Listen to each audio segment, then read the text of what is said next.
नमस्कार, बहुत बहुत स्वागत है आपका आयुर्वेद पर आधारित हमारे इस बेहद खास कार्यक्रम स्वस्थ विचार में। मैं हूं आपके साथ आपका साथी विकास।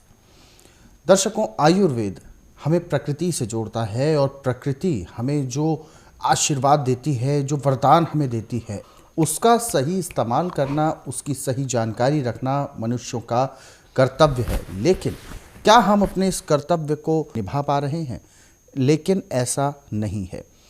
ऐसे में जब हमारे शरीर में कोई बीमारी हो जाती है या हम किसी रोग से ग्रस्त हो जाते हैं, शारीरिक दिक्कत आ जाती है, तो हम कहीं ना कहीं जाकर आयुर्वेद की शरण लेते हैं। लेकिन तब तक बहुत देर हो चुकी होती है और फिर वो रोग को दूर करने में काफ़ी समय लग जाता है।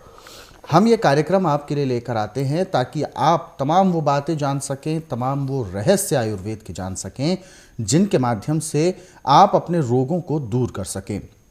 और ना केवल रोगों को ही दूर कर सके, बल्कि रोगों के होने से पहले ही आप अपने शरीर को इतना तंदुरुस्त रख लें, और ताकि वो रोग यदि शरीर में होने वाला हो तो उसको पहले ही ख़त्म कर दें, या शरीर को इतना तंदुरुस्त रखें कि रोग आपके शरीर में हो ही नहीं।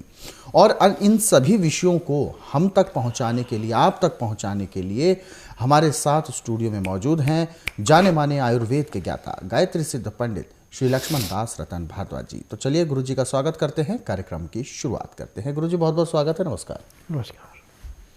दर्शकों, इस भागदौड़ भरी जिंदगी में, इस प्रदूषण भरे माहौल में और ख़ास तौर पर आजकल के परिवेश में अपने आप को स्वस्थ रखना, अपने आप को रोगों से मुक्त रखना, निरोगी रखना एक बहुत बड़ी चुनौती बन गई है। ऐसे में हमें अपने लिए क्या करना चाहिए? ऐसे में हमें अपने शरीर के लिए कितना समय निकालना चाहिए? उस समय की कहीं ना कहीं कमी है। और दूसरा सबसे बड़ा जो कारण है हमारे शरीर को रोगों से ग्रस्त होने का, वो सबसे बड़ा कारण है जानकारी का अभाव। हमें जानकारी नहीं होती क्योंकि हम आयुर्वेद से दूर होते जा रहे हैं, हम अपनी प्रकृति से दूर होते जा रहे हैं। प्राकृतिक चीज़ों को जो कि हमें वरदान स्वरूप मिली है प्रभु के, ईश्वर के द्वारा, उसका हम सदुपयोग नहीं कर पा रहे हैं जानकारी के अभाव में। तो हम इस कार्यक्रम को आपके लिए लेकर आते हैं ताकि आपको तमाम ये सारी बातें, ये सारी चीज़ें बताई जा सकें, आप जानकारी हासिल कर सकें, अपने शरीर पर, अपने दिनचर्या में उसको अमल में ला सकें, ताकि आपका जीवन खुशहाल रहे, निरोगी रहे, स्वस्थ रहे।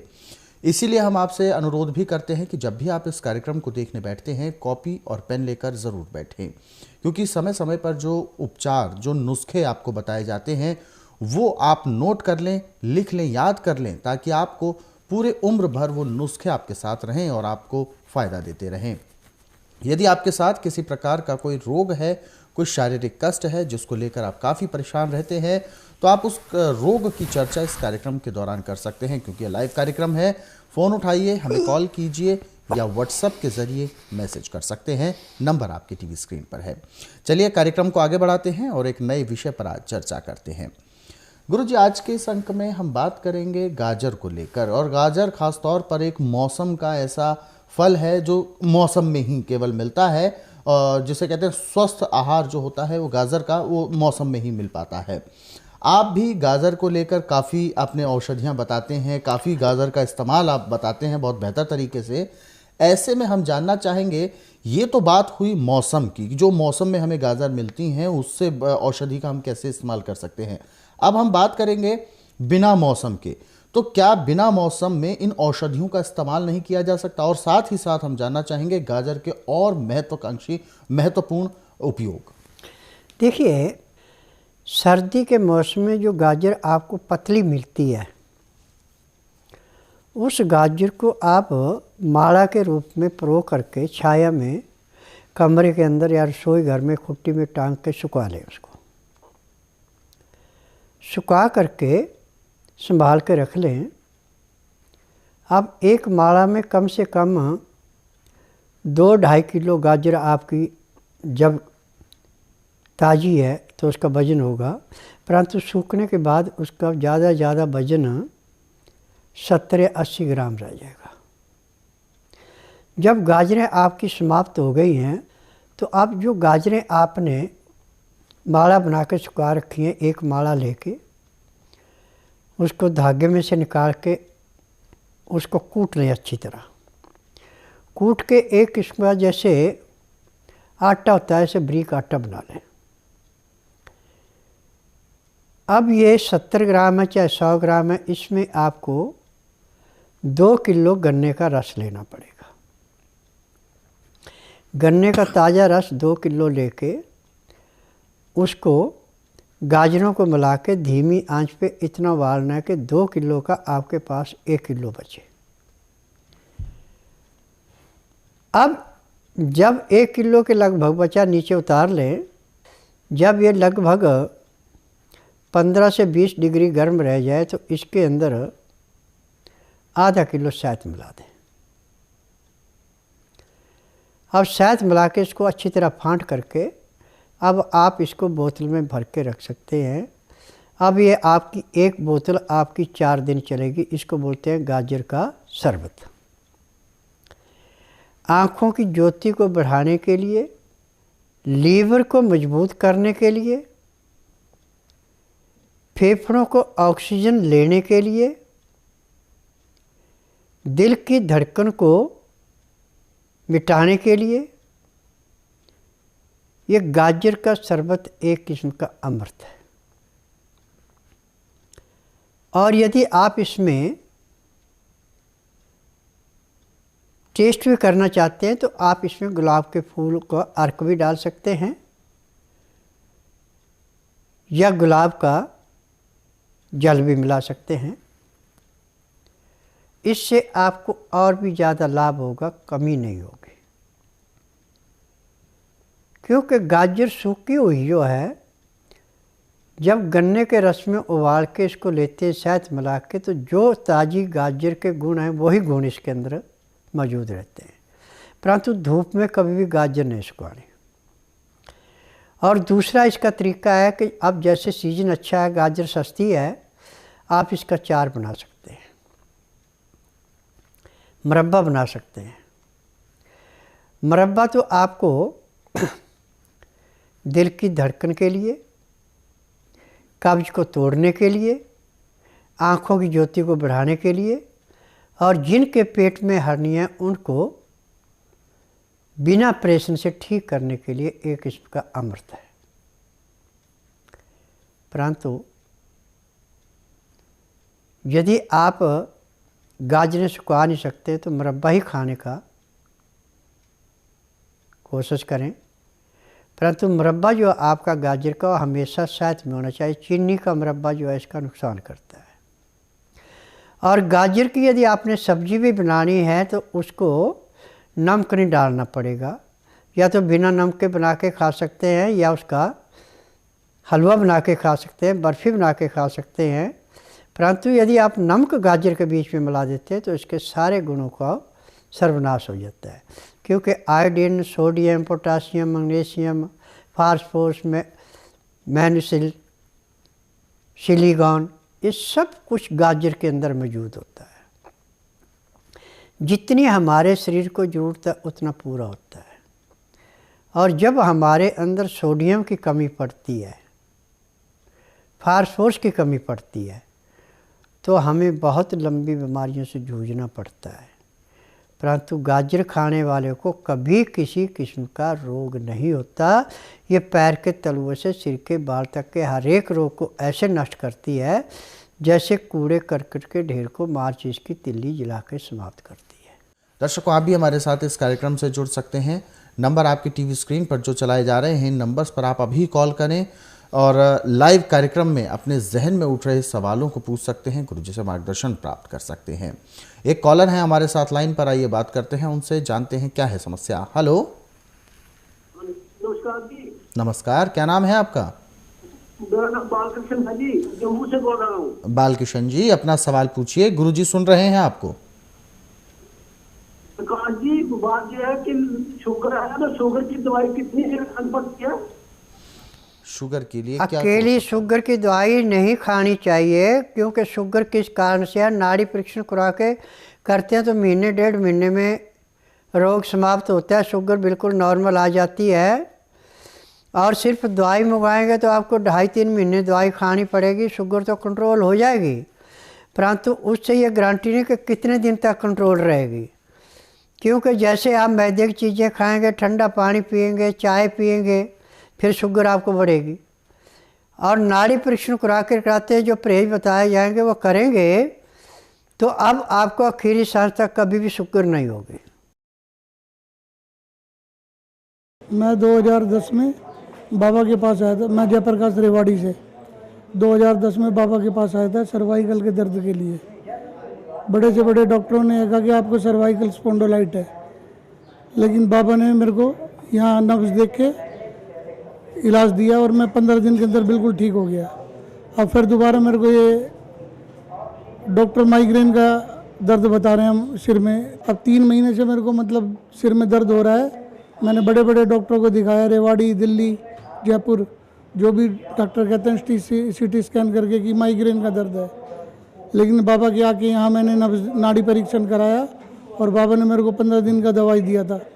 अब मेरे को कुछ आराम लग रहा है, यहाँ रिलीफ है कि आगे मैं ठीक हो जाऊँगा। मेरा भांजा लगभग 2 साल से पीड़ित है और हम कई जगह पर मल्टीनेशनल जो बड़े हॉस्पिटल हैं उनमें भी गए, छोटे हॉस्पिटल्स में भी हम इलाज करवा करके थक चुके थे कि कहीं से भी कोई आराम नहीं आ रहा था। डॉक्टर्स ने बताया कि इनको अल्सर कोलाइटिस हो गया है और जिसका कि कोई स्थायी इलाज नहीं है। इसके लिए या तो इनकी आंत का ऑपरेशन करना पड़ेगा, आंत काटनी भी पड़ सकती है, साथ ही इनको हेपेटाइटिस C भी है, अर्थात इनका लीवर भी बहुत ज़्यादा ख़राब हो गया है। जब हम यहाँ पहुँचे तो गुरुजी ने केवल नाड़ी देख करके ही हमें रोग के बारे में बता दिया। हमने रोग के बारे में गुरुजी को कुछ नहीं बताया था कि क्या है क्या नहीं है, लेकिन गुरुजी ने केवल नाड़ी परीक्षण से ही रोग के बारे में बता दिया। उसके बाद खाने के लिए दवाएं दी और वो दवाएं जो हैं 1 घंटे के बाद दोबारा से रिपीट करवाई कि दोबारा 1 घंटे बाद फिर से ये दवाएं लें। उसके बाद एक तेल से पूरे शरीर पर मालिश करवाई और एक्यूप्रेशर करवाया, जिसके बाद आज लगभग 5-6 घंटे के इलाज में ही मेरा भांजा बहुत बढ़िया महसूस कर रहा है और अब हमें उम्मीद लग गई है कि ये यहाँ से बहुत अच्छे से बड़े थोड़े ही दिनों में अच्छे से ठीक हो जाएगा। लखनऊ में इलाज कराएं, पहले तो अपने वहाँ नेपालगंज नर्सिंग होम में कराए, वहाँ से हमको रेफ़र कर दिया। रेफ़र करने के बाद आए बहराइच KDA के आए तो हड्डी डॉक्टर, तो हम लोगों को नस संबंधी डॉक्टर के लिए हम लोग लखनऊ आए।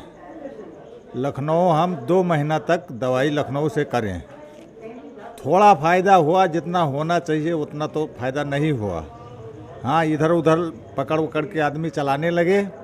यहाँ हमारे एक जने नातेदार बहराइच से हमको बताया, हम जाते थे ऑपरेशन कराने के लिए, फिर वापस ऑपरेशन कराए के लिए लखनऊ तैयारी करके जाते रहे। तो ये हमारे रिश्तेदार एक जना बहराइच के बताइन कि चलो बाबा खुआ चला जाए दिल्ली एक बार, वहाँ से घूम आवा जाए, अगर ना ठीक हुई तो ऑपरेशन कराना है, यही है। हाँ, तो फिर हम वापस लौट गए। वापस लौट के 3 दिन के बाद हम फिर आए यहाँ सरासर बाबा कहाँ आए, जांच किया बिना खाना पानी खाए से। हमको बताया नातेदार ने कि अब इतनी टाइम से नहीं खाना नहीं पानी पीना है। तो वहाँ आ कर के यहाँ जांच हुआ। जांच करके बाबा ने देखा तो तेल दिया मलने के लिए, तेल मले, वो तेल से हमको राहत मिला। उसके बाद 3:30 बजे 4:30 बजे तक ये एक्यूप्रेशर करे के लिए कहीं तो हम लोग बैठे रहें। अब एक्यूप्रेशर बाबा खाली पैर में करीन है, पैर हमार बहुत हल्का लगा। एक दिन में हमको इतना फ़ायदा है तो हमको आशा है कि हम ठीक होंगे।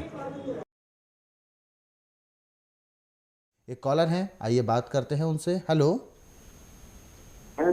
नमस्कार, क्या नाम है आपका? मेरा नाम है प्रेम सिंह। कहाँ से बात कर रहे हैं आप? हम उत्तराखंड कोटद्वार से। अपना सवाल पूछिए, क्या है आपकी समस्या? मेरे पे शुगर है, शुगर की बीमारी। जी देखिए, शुगर होने का मेन कारण होता है लीवर का पूरा काम ना करना। जब लीवर की पाचन शक्ति कमज़ोर हो जाती है तो पैंक्रियास इंसुलिन कहाँ से बनाएगी। अब आप शुगर फ्री गोली खाएंगे या इंजेक्शन लगाएंगे तो उससे 36 किस्म के रोग पैदा हो जाते हैं। सबसे अच्छा यह है कि आप बुधवार छोड़कर गुरुवार से लेकर मंगलवार के बीच में मेरे आश्रम में आइए। जिस दिन आश्रम में आना उस दिन रात्रि 10 बजे तक खा पी के दातन कूड़ा करके बड़ी इलायची मुंह में रख के चूसते रहें। सुबह 9 से 10 के अंदर अपना नामकरण कराएं। 10 से 12 में नाड़ी परीक्षण करूँगा। नाड़ी परीक्षण में पैर के तलवों से सिर के बाल तक जो भी आपके अंदर कमी पाई है वो सब दवाइयाँ इकट्ठी दी जाएंगी। ये दवाइयाँ आप नियम से खाते हैं, परहेज करते हैं तो 15 दिन में आपकी शुगर कम से कम 50 से 60% कम हो जाएगी और 1 महीने में शुगर 90-140 जो हमें चाहिए वो ही रहेगी, न इससे कम होगी न इससे फालतू। हमें स्वस्थ आदमी के लिए 90-140 चाहिए शुगर, न इससे नीचे अच्छी है न इससे ऊपर अच्छी है। एक कॉलर और है हमारे साथ लाइन पर, आइए बात करते हैं, जानते हैं क्या है समस्या। हेलो। हेलो, नमस्कार, क्या नाम है आपका? मुकेश। मुकेश जी, कहाँ से बात कर रहे हैं आप? ग्रेटर नोएडा। अपना सवाल पूछिए, गुरुजी सुन रहे हैं आपको। जी सर, मेरी किडनी बंद हो गई है, स्टोन भर गए हैं। अच्छा, किडनी में स्टोन की वजह से किडनी बंद हो गई है, ऐसा डॉक्टर्स का कहना है। देखिए, मेडिकल में तो ऑपरेशन करेंगे, यहाँ पे बिना ऑपरेशन से एक पत्थरी भी निकल जाए, किडनी भी पूरा काम करेगी। परंतु यहाँ के नियम बड़े सख्त हैं। जिस दिन आना है उस दिन बुधवार नहीं होना चाहिए, गुरुवार से लेकर मंगलवार के बीच में आना। जिस दिन आना उस दिन रात्रि 10 बजे तक खा पी के दातन कूड़ा करके बड़ी इलायची मुंह में रख के चूसते रहें। सुबह 9 से 10 के अंदर अपना नामकरण कराएं। 10 से 12 में नाड़ी परीक्षण करूँगा। नाड़ी परीक्षण में पैर के तलुए से सिर के बाल तक की MRI, CT scan, x ray, ultrasound, ECG, sonography सब कुछ 5 सेकंड में हो जाएंगे। फिर उसके अनुसार दवाइयाँ दी जाएंगी। दवाइयाँ खाने की हैं, पीने की हैं, मालिश करने का तेल है, आँख में नाक में डालने की दवाई है, नियम से डालते हैं। तो जिस दिन आएंगे पथरी का दर्द तो आपका उसी दिन समाप्त हो जाएगा और महीने सवा महीने में आपकी पथरी चाहे गुर्दे में है, चाहे पित्ते में है, चाहे ब्लैडरी में है, कहीं भी है, बिल्कुल समाप्त हो जाएगी। गुरुजी, यहाँ पर हम एक व्हाट्सएप ले रहे हैं। इंद्रचंद बंसल जी हैं सिलीगुड़ी से। इन्होंने अपनी सवाल पूछा है कि इन्हें फैटी लीवर की प्रॉब्लम है और काफ़ी समय से बहुत जगह पर दिखाया है, लेकिन कोई एग्जैक्ट जो लाभ मिलना चाहिए वो नहीं मिल पा रहा है। देखिए, फैटी लीवर का इलाज यहाँ पे केवल 1 महीने का होता है। यदि महीना दवाई आप नियम से खाते हो तो फैटी लीवर अपना नॉर्मल हो जाता है। यदि आपने गहराई को इस नुस्खे को देखना है कि कैसे यहाँ इलाज किया जाता है तो आप स्वास्थ्य विचार मंदिर 2 के नाम से क्लिक करें और उसमें आपको मिलेगा एक 12-13 साल का लड़का जो कि PGI चंडीगढ़ में जिसका इलाज चल रहा था और डॉक्टर ने कहा था सारी उम्र दवाई खानी पड़ती, ठीक तो होगा नहीं, परंतु दवाइयों के सहारे रहना पड़ेगा। टीवी के माध्यम से इंटरव्यू देख के यहाँ पे आए और उसने दवाई खाई। 1 महीने में वो कितना ठीक हुआ है, आज वो बिल्कुल स्वस्थ है। क्योंकि पूरे संसार में मेडिकल साइंस में तो किसी रोग की दवाई है नहीं। हमारे जो आयुर्वेद डॉक्टर हैं, यूनानी हैं, होम्योपैथिक हैं, और थ्योरी पढ़ रखी है, उसमें जो दवाइयाँ बनाई गई हैं, फैटी लीवर की कोई भी दवाई पूरी नहीं है। फैटी लीवर की या किसी भी रोग की पूरी दवाई नहीं है। मैं हकीम हूँ, मुझे 10,000 जड़ी बूटियों की पहचान है जिससे मैं दवाइयाँ बनाता हूँ और इन दवाइयों में ऐसा उपचार है कि पैर के तलुए से सिर के बाल तक का कोई भी रोग है, रोगी को नहीं बोलना पड़ता, ना कागज पत्र दिखाना पड़ता कि मुझे तकलीफ़ है। नब्ज देख के मैं खुद बोलता हूँ कि ये तकलीफ़ है, इतनी पुरानी है, उसके अनुसार दवाइयाँ दी जाती हैं। ये दवाइयाँ नियम से खाते हैं, परहेज करते हैं। जिस दिन आश्रम में आते हैं उसी दिन 10% लाभ तो हर एक को मिलता है, जिसका भाग अच्छा उसको 25-30% भी मिल जाता है। एक कॉलर है और हमारे साथ लाइन पर, आइए बात करते हैं उनसे। हेलो। हमारा नाम हुआ सर मदन मोहन सिंह सर। मदन मोहन सिंह जी, कहाँ से बात कर रहे हैं आप? हम बिहार से, बेगूसराय बिहार से बोल रहे हैं। अपना सवाल पूछिए, क्या है आपकी समस्या? एक तो 35 साल का हमारा लड़का है सर जी। उसका बहुत बड़ा है, एब्डोमिनल मसल बहुत ज्यादा हो गया सर जी। इंजीनियर है जी, कब से समस्या है? बना हुआ है सर जी, कब से दिक्कत है? ये तो दिक्कत है 1-2 साल से सर। जी, देखो, बीमारी चाहे कोई भी है, कितनी भी पुरानी से पुरानी है, यहाँ आके रोगी नहीं बताता कि मुझे बीमारी, ना कागज पत्र दिखाते हैं। यहाँ का नियम है, बुधवार की छुट्टी रखता हूँ, गुरुवार से लेकर मंगलवार के बीच में नाड़ी परीक्षण करता हूँ। नाड़ी परीक्षण के लिए जिस दिन आपने आना उस दिन रात्रि 10 बजे तक खा पी के दातन कूड़ा करके बड़ी इलायची मुँह में रख के चूसते रहें। सुबह 9 से 10 के अंदर नामकरण कराएं। 10 से 12 में नाड़ी परीक्षण करूँगा। नाड़ी परीक्षण में पैर के तलवे से सिर के बाल तक जो भी आपके अंदर कमी पाई जाएगी वो दवाइयाँ दूँगा। यह दवाइयाँ आप नियम से खाते हैं, परहेज करते हैं, तो जिस दिन आश्रम में आएंगे उसी दिन 10 से 15% आराम भी मिल जाएगा। गुरुजी, यहाँ पर हम बहुत सारे हमारे पास व्हाट्सअप आए हुए हैं और एक व्हाट्सअप हम यहाँ पर उठा रहे हैं। आशिका शर्मा जी हैं, 19 वर्ष की उम्र है और ग्वालियर मध्य प्रदेश से बात कर रही हैं। इन्होंने अपना सवाल किया है कि लगभग 7-8 वर्ष से मिर्गी के दौरे पड़ रहे हैं और इसका कोई उपचार नहीं काम कर रहा है। देखो बेटा, पूरे संसार में मेडिकल साइंस में किसी भी रोग की दवाई नहीं है, बिजनेस है। जो मिर्गी के लिए दवाई दी जाती है ये सिर्फ दिमाग को सुन करती है, दौरा तो पड़ता है परंतु आदमी बेहोश नहीं होता। यहाँ पे बुधवार छोड़कर गुरुवार से लेकर मंगलवार के बीच में आप आइए। जिस दिन आना उस दिन रात्रि 10 बजे तक खा पी के दातन कूड़ा करके बड़ी इलायची मुंह में रख के चूसते रहें। सुबह 9 से 10 के अंदर अपना नामकरण कराना। 10 से 12 में नाड़ी परीक्षण करूँगा। नाड़ी परीक्षण में पैर के तलवे से सिर के बाल तक जो भी आपके अंदर कमी पाई जाएगी दवाइयाँ दूँगा। यह दवाइयाँ आप नियम से खाते हैं, परहेज करते हैं। जिस दिन आश्रम में आएंगे उस दिन के बाद आपको कभी मिर्गी का दौरा नहीं पड़ेगा। तो दर्शकों, आपने जान लिया कि स्वस्थ विचार आश्रम की महिमा और आयुर्वेद पर आधारित हैं यहाँ के चिकित्सा जितनी भी पद्धति है। इसीलिए आपको यही सलाह दी जाती है कि जब भी आपको कोई असाध्य रोग हो या किसी प्रकार की समस्या हो, आपको हो शारीरिक कष्ट या आपके परिवार में किसी को हो, जनप्रिय रिश्तेदार दोस्तों में किसी को भी यदि ऐसी कोई समस्या उत्पन्न होती है तो आप जल्द से जल्द उनको सलाह दे सकते हैं स्वस्थ विचार आश्रम आने की, क्योंकि यहाँ पर रोगों को जड़ से ख़त्म किया जाता है, बल्कि उसको और बेहतर तरीके से आपको अपने शरीर उसको रिकवर कैसे किया जाए वो सारी चीज़ें भी आपको औषधि दी जाती हैं। तो इसीलिए अधिक जानकारी यदि आप लेना चाहते हैं तो स्वस्थ विचार आश्रम के हेल्पलाइन नंबर्स उनको आप अपने मोबाइल में सेव कर लें, ताकि सुबह 10 बजे से शाम 5 बजे तक आप कॉल करके पूरी जानकारी प्राप्त कर सकें। दर्शकों, इन कार्यक्रमों को जो हम आपके लिए रोज़ाना लेकर आते हैं, इन कार्यक्रमों को आप अपने सुविधाजनक समय पर देखना चाहते हैं और जो अलग अलग बीमारियों पर आधारित हैं उन उपचारों को जानना चाहते हैं तो YouTube के ज़रिए आप देख सकते हैं। हमारा YouTube चैनल है स्वस्थ विचार सेहत की बात। इस YouTube चैनल को आप सब्सक्राइब करें और इसमें जो अलग अलग कार्यक्रम आपको दिखाए जाते हैं अलग अलग बीमारियों पर आधारित, उन कार्यक्रमों को आप शेयर करें उन ज़रूरतमंदों को जिनको सबसे ज़्यादा आवश्यकता है। आप हमारे साथ फेसबुक पेज के ज़रिए भी जुड़ सकते हैं। हमारा फेसबुक पेज है संस्कृति टीवी। इस फेसबुक पेज को लाइक करेंगे तो आपको डेली हेल्थ टिप्स भी रोज़ाना प्राप्त होंगी। गुरुजी, आप हमारे स्टूडियो में आए, दर्शकों को इतनी बेहतर जानकारी दी, आपका बहुत बहुत धन्यवाद। नमस्कार। दर्शकों, आज के इस विशेष कार्यक्रम में बस इतना ही। आप सभी लोग स्वस्थ रहें, निरोगी रहें, सुखी रहें, इन्हीं शुभकामनाओं के साथ हम आपसे लेंगे इजाज़त। अगले अंक में आपसे फिर होगी मुलाकात, तब तक के लिए मुझे दीजिए आज्ञा। नमस्कार।